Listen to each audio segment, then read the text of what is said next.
Assalamualaikum warahmatullahi wabarakatuh. Saya Delia Humaira Pusparini dari Program Pendidikan Biologi Fakultas Keguruan dan Ilmu Pendidikan Universitas PGRI Ronggolawe, Tuban, tahun 2020-2021. Video ini dibuat untuk memenuhi tugas mata kuliah Sistematika Hewan Invertebrata.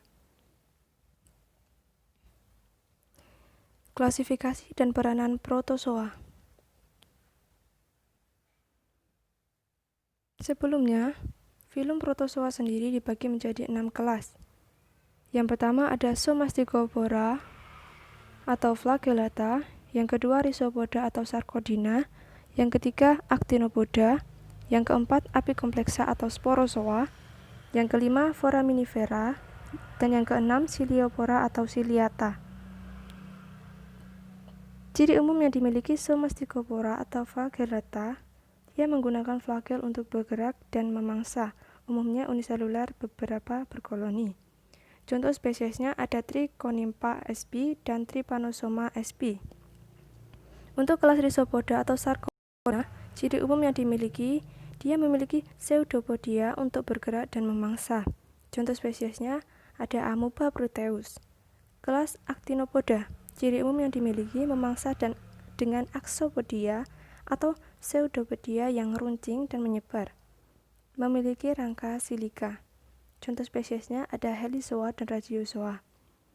Selanjutnya, kelas Apicomplexa atau Sporozoa. Dia tidak memiliki alat gerak khusus dan berkembang biak dengan spora. Contoh spesiesnya ada Plasmodium vivax. Selanjutnya, kelas Foraminifera. Ciri umum yang dimiliki memangsa dan bergerak menggunakan pseudopodia halus yang saling berhubungan. Contoh spesiesnya Globigerina. Kelas Ciliophora atau Ciliata. Ciri umum yang dimiliki, silia atau rambut getah digunakan untuk bergerak dan memangsa, umumnya uniselular, beberapa sesil dan berkoloni. Contoh spesiesnya ada Stylonsia sp dan Paramecium sp.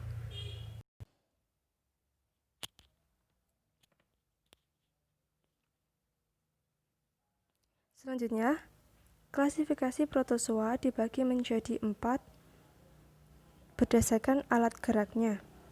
Yang pertama ada Rhizopoda atau Sarcodina. Yang kedua Flagellata atau Mastigophora. Yang ketiga ada Ciliata atau Ciliophora. Dan yang keempat Sporozoa atau Apicomplexa.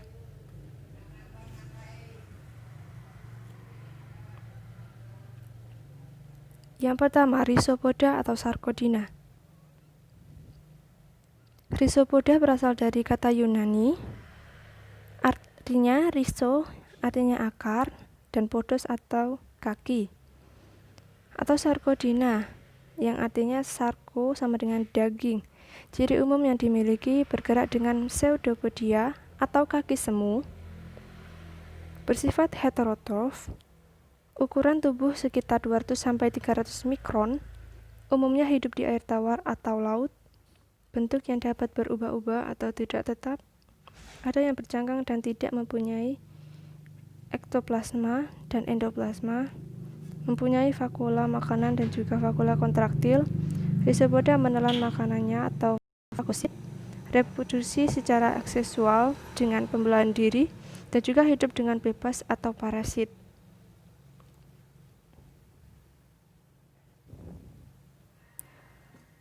Rhizopoda sendiri dibagi menjadi 5 ordo. Ordo yang pertama ada ordo Labosa, yang kedua ordo Foraminifera, yang ketiga ordo Filosa, keempat ordo Radiolarian, dan yang kelima 5 ordo Heliosa. Berdasarkan morfologi dari intinya, Rhizopoda sendiri juga dibagi menjadi 4 genus. Yang pertama ada genus Entamoeba dengan inti Entamoeba. Termasuk dalam genus ini ada beberapa spesies, yaitu satu ada Entamoeba histolytica, yang kedua ada Entamoeba coli, yang ketiga ada Entamoeba hartmanni, yang keempat ada Entamoeba gingivalis. Genus yang kedua ada genus Endolimax dengan inti Endolimax. Yang ketiga ada genus Lodomoeba dengan inti Ladamoeba. Yang keempat, genus Dientamuba.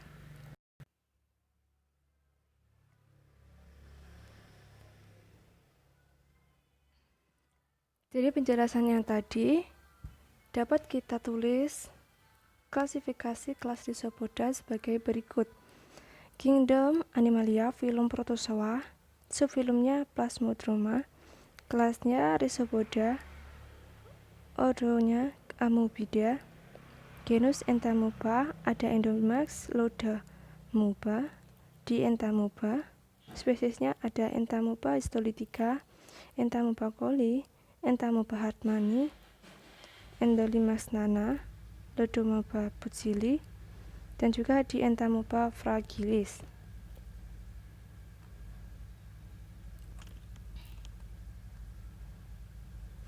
Yang kedua ada kelas Flagellata atau Mastigophora. Flagellata berasal dari kata Latin yang artinya cambuk, atau Mastigophora ya berasal dari kata Yunani mastik yang artinya cambuk, phora sama artinya gerakan, bergerak dengan menggunakan bulu cambuk atau flagellum. Secara umum, ciri-ciri Flagellata sebagai berikut. Yang pertama, mempunyai alat gerak yaitu flagel atau bulu cambuk. Hidup sebagai parasit atau hidup bebas di habitat air laut dan air tawar. Permukaan tubuhnya dilapisi oleh kutikula sehingga bentuknya tetap. Bentuk tubuh lebih tetap tanpa kerangka luar. Tubuhnya dilindungi oleh suatu selaput yang fleksibel yang disebut pellicle. Di sebelah luarnya terdapat selaput plasma.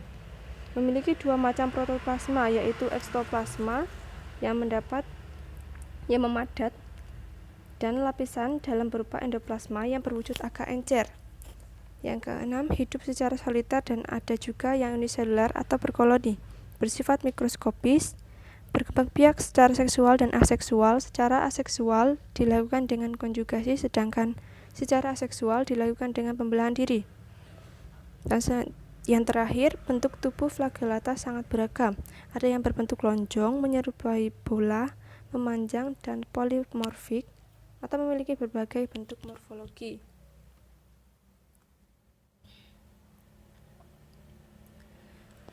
Flagellata sendiri sebenarnya dibagi menjadi dua. Yang pertama ada Phytoflagellata dan yang kedua ada Zooflagellata. Karena ini adalah mata kuliah sistem hewan invertebrata, jadi yang saya masukkan cuma Zooflagellata. Jadi Zooflagellata sendiri diklasifikasikan menjadi 8 ordo, yaitu ada ordo Choanoflagellida, yang kedua ada ordo Cercomonadida, yang ketiga ada ordo Protoromonadida, yang keempat ada ordo Diplomonadida, 5 ada ordo Trypanomas.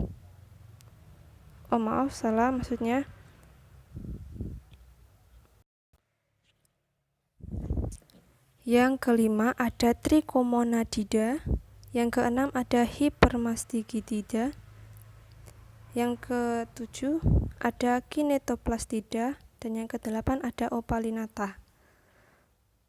Ordo yang pertama Choanoflagellida. Salah satu contoh spesies yang termasuk ke dalam ordo ini adalah Monozyga ovata. Selanjutnya spesies lain ada di ordo Diplomonadida. Maaf, ini ada kesalahan nomor 5. Kesalahan ketik ya. Tryponomas sp dan Hexamita sp merupakan contoh Diplomonas yang hidup bebas. Giardia lambia merupakan contoh Diplomonas yang hidup sebagai parasit pada manusia. Spesies lain ada di Trichomonadida, salah satu contohnya Trichomonas futus. Spesies selanjutnya ada di Kinetoplastida. Contoh spesiesnya ada Leishmania dan Trypanosoma. Maaf, itu tadi genusnya ya. Genusnya ada 2, Leishmania dan Trypanosoma, yang menyebabkan penyakit pada manusia. 2 contoh spesies yang paling representatif, Untuk mewakili anggota ordo Kinetoplastida yang hidup bebas ada Bodos saltans dan Syncomonas nasuta.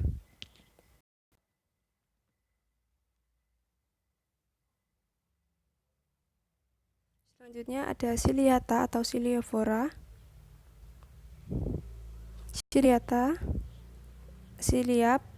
Ciliata memiliki artinya rambut kecil.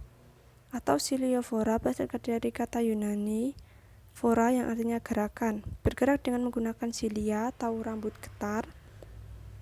Ciliata juga disebut infusoria yang artinya infus, menuang.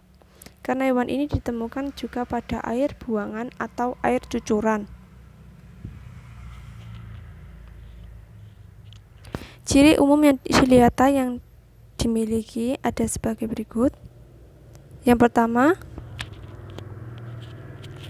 bergerak dengan silia atau rambut getar, sifatnya heterotrof, pembelahannya biner, memiliki ukuran mikroskopis, terdapat pada seluruh bagian sel atau pada bagian tertentu, membantu pergerakan makanan di sitoma.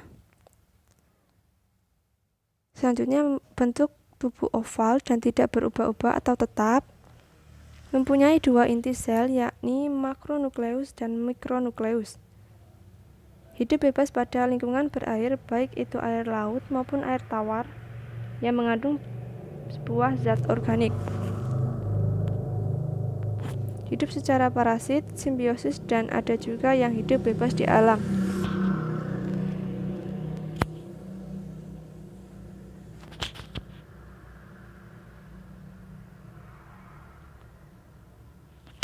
Selanjutnya, kelas Ciliata dibagi menjadi 5 ordo. Yang pertama ada ordo Holotricha, misalnya Didynum, Paramecium caudatum, dan juga Ichthyophytrus, Pithyrius maksudnya. Yang kedua ada ordo Spirotheca, misalnya Srilonychica, Euplotes, Balantidium, dan juga Diplodinium. Yang ketiga ordo Peritricha, misalnya Aperculari, Trichodina, Epistylis, dan juga Vorticella. Ordo yang keempat, ordo Conotricha, misalnya Spiroxona. Dan yang kelima, ordo Subtoria, misalnya Acineta dan juga Evelota.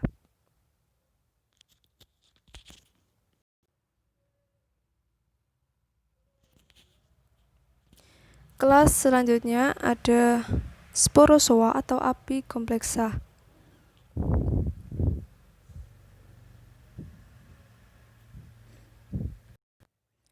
Sporozoa adalah protozoa yang tidak memiliki alat gerak. Cara bergerak hewan ini dengan cara mengubah kedudukan tubuhnya. Ciri umum yang dimiliki ialah sporozoa tidak memiliki alat gerak khusus, mempunyai spora berbentuk lonjong, ukuran spora 8-11 mikron pada dinding kitin, mempunyai 2 kapsul polar pada anterior, berpasangan bentuk labu, berukuran sama, terletak pada sudut sumbu longitudinal dengan ujung posterior. Dari depan ujung anterior sama dengan lebar posterior. Dan yang terakhir, dinding katup tidak jelas.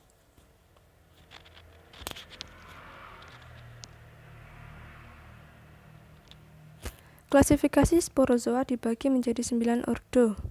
Yang pertama, ordo Homosrhodia.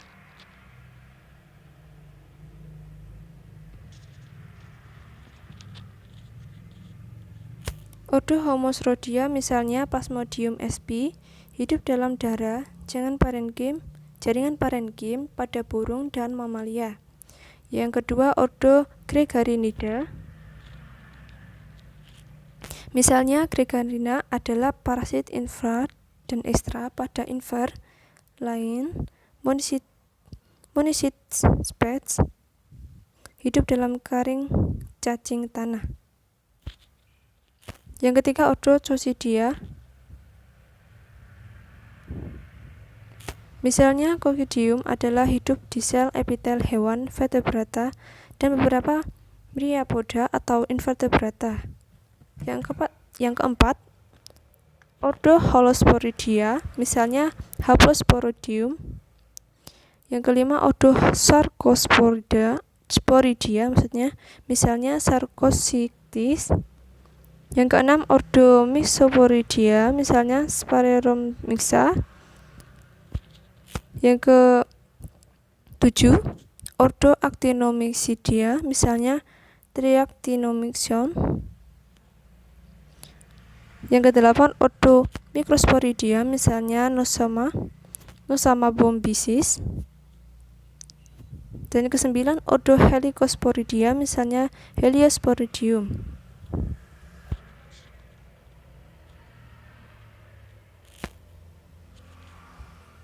Nah, ini contoh susunan klasifikasi pada Plasmodium malaria.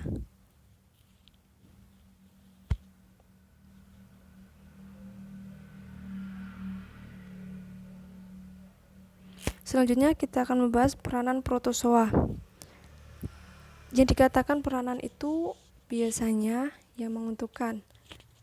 Namun, di balik keuntungan itu juga ada kerugian. Untuk yang pertama, contoh protozoa yang menguntungkan, ada Foraminifera. Kerangka yang kosong mengendap di dasar laut membentuk tanah Globigerina yang berguna sebagai petunjuk adalah minyak bumi. Sebagai petunjuk adanya minyak bumi. Yang kedua ada Radiolaria, hidup di dasar perairan, membantu tanah radiolarian. Tanah ini maksudnya mengandung zat kasik yang dapat digunakan sebagai bahan penggosok. Selanjutnya ada Entamuba coli, hidup dalam usus besar manusia dan membantu proses pembusukan sisa-sisa makanan dan mensintesis vitamin K. Ada Trichomonas homini, hidup di dalam alat pencernaan tetapi tidak patogen. Ada Paramecium caudatum, salah satu jenis Paramecium air tawar, digunakan untuk penelitian. Biasanya Paramecium caudatum juga digunakan sebagai indikator air tawar yang tercemar. Selanjutnya ada Trichonympha sp, hidup di dalam usus rayap, membentuk simbiosis mutualisme. Kemampuan yang dimiliki menguraikan selulasa sehingga memberi kemampuan pada rayap untuk mengonsumsi kayu. Selanjutnya ada Nestiluca miliaris, memiliki cangkang fosfor yang dapat menghasilkan cahaya berpendaran di laut pada malam hari. Selanjutnya, protozoa yang merugikan. Yang pertama ada Entamuba gingivalis. Contohnya,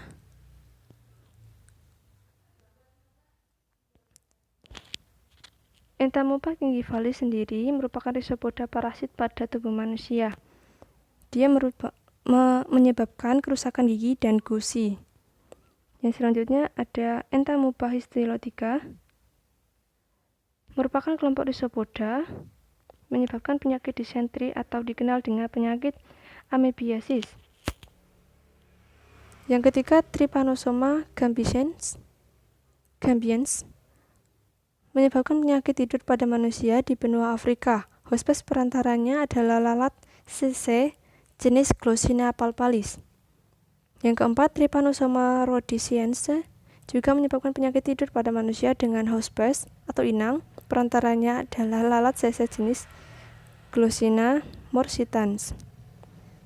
Trypanosoma evansi menyebabkan penyakit suora atau malas pada hewan ternak.